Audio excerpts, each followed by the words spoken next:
जय श्री कृष्णा, राधे राधे। स्वागत है आपका आपके अपने चैनल द रिलीजियस लाइफ में। कान्हा जी की कृपा आप पर और आपके परिवार पर हमेशा बनी रहे। दोस्तों, आज की वीडियो में हम बात करने वाले हैं मार्गशीर्ष मास की अमावस्या, जिसको कि हम पितृ कार्येषु अमावस्या के नाम से भी जानते हैं।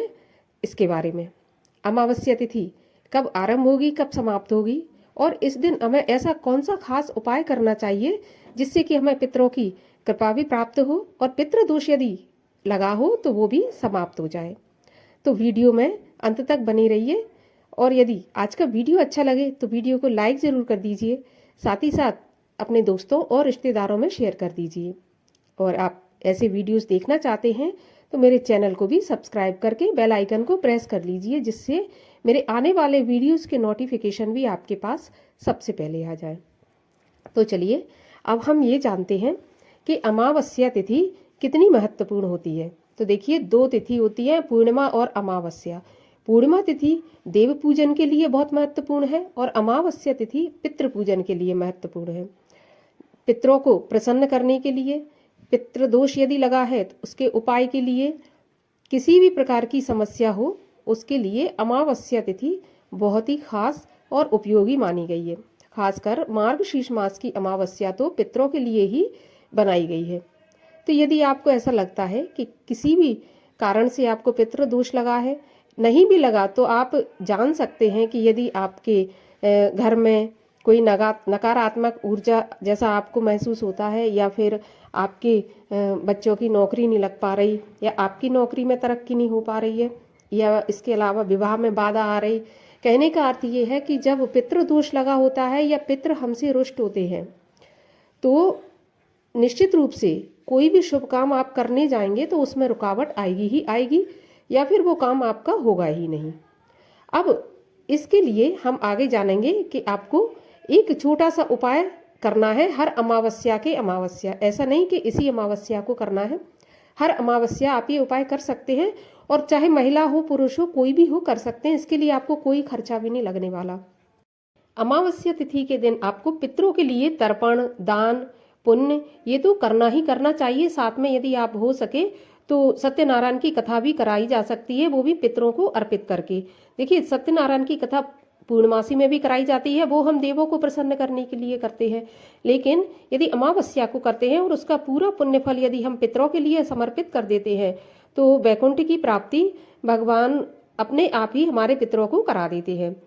अब इसके अलावा हम दान पुण्य भी कर सकते हैं। अमावस्या के दिन पीपल में जल अर्पित कर सकते हैं, और जो भी अर्घ हम देते हैं सूर्य को, वो हम अमावस्या के दिन थोड़े से काले तिल डालकर और दक्षिण की तरफ मुख करके अगर अर्घ देते हैं तो वो पितरों को समर्पित हो जाता है। यदि हम पूर्व की तरफ करके देते हैं तो वो देवताओं को और सूर्य भगवान को समर्पित होता है।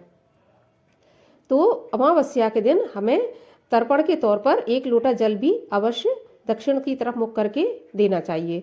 इसके अलावा अपने घर के मुख्य द्वार पर, अपने बाहर से जब आते हैं तो राइट हैंड पर यानी दाहिने हाथ पर, अंदर से बाहर जाएंगे तो लेफ्ट हैंड पर यानी कि बाएं हाथ पर एक दीपक लगाना चाहिए आपको। दक्षिण की तरफ दीपक की लौ होना चाहिए, उसमें थोड़े से आप काले तिल डाल दें। दीपक सरसों के तेल का जलाना है, ठीक है। अब ये तो छोटे छोटे उपाय हो गए। अब एक खास उपाय है, वो भी आपको मैं बताऊंगी। तो आपको ये उपाय अवश्य करना है, और 30 नवंबर को आपको ये उपाय करना है। वैसे तो अमावस्या तिथि 2 दिन हो रही है, 30 नवंबर को भी है और 1 दिसंबर को भी है, लेकिन 1 दिसंबर को केवल 11:50 तक है। तो आप हो सके तो 11:50 के पहले पहले ये उपाय कर लें। लेकिन अगर शाम को दीपक लगाना है तो आप 30 नवंबर को ही लगाएं। उसी दिन आपको अमावस्या तिथि दिन में प्राप्त हो रही है और शाम को भी प्राप्त हो रही है, ठीक है। यदि आप अमावस्या तिथि का व्रत करना चाहते हैं तो व्रत आपको 1 तारीख को ही करना है, क्योंकि व्रत में हमेशा उदया तिथि मानी जाती है। उदया तिथि का जो व्रत होता है वो ही महत्वपूर्ण माना जाता है। तो व्रत आप करें 1 दिसंबर को, और पितरों के लिए आप जो भी करना चाहते हैं, तर्पण करना, दान करना, दीप दान करना, जो भी आपको करना है वो आप कर सकते हैं अमावस्या को, यानी कि शनिवार को। शनिवार की होने के कारण ये बहुत अधिक जो है फलदायी भी है। आप पीपल पर भी दीपक लगा सकते हैं, लेकिन रविवार को 1 तारीख हो रही है, 1 दिसंबर, तो आप उस दिन पीपल पे दीपक नहीं लगा सकते, जल अर्पित नहीं कर सकते। तो जहां तक मैं समझती हूँ, आपको पितरों के लिए अगर पीपल पूजा करनी है तो आप शनिवार को ही कर लें। दान पुण्य आप दोनों दिन कर सकते हैं, इसमें दान पुण्य करने में कोई बुराई नहीं है। व्रत भी आप 1 तारीख को कर सकते हैं। अब चलिए, अब हम ये जान लेते हैं कि वो कौन सा खास उपाय है। बिल्कुल साधारण सा उपाय जो कि आप हर अमावस्या को करें तो आपको कभी भी पितृ दोष नहीं लगेगा, कभी भी आपको पितृ परेशान नहीं करेंगे, पितृ दोष की वजह से कोई काम आपका नहीं रुकेगा। तो चलिए अब ये जान लेते हैं कि वो खास उपाय कौन सा है।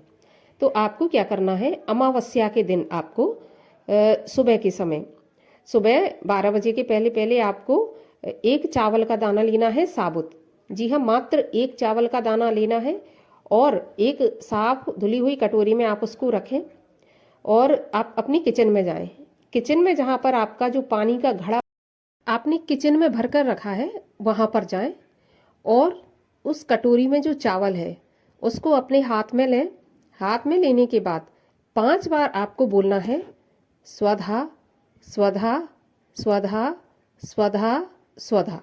ये आपको 5 बार बोलना है और इस चावल को फिर ले जाकर आपको शिवलिंग पर चढ़ा देना है। शिवलिंग चाहे आपके घर पर हो या मंदिर में हो, इससे कोई फर्क नहीं पड़ता, आपको ये चावल शिवलिंग पर चढ़ाना है। ऐसा आपको हर अमावस्या के अमावस्या करना है। अब इस उपाय को घर का कोई भी कर सकता है, बस बेटियों को नहीं करना है। बहू हो सकती है, बेटा हो सकता है, सास हो सकती है, कोई भी हो, बस उस घर की बेटी ना हो, ये ध्यान रखना है।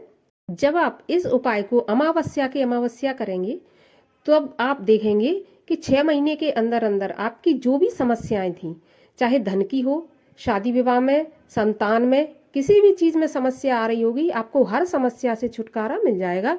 इस उपाय को मामूली मत समझिए, करिए।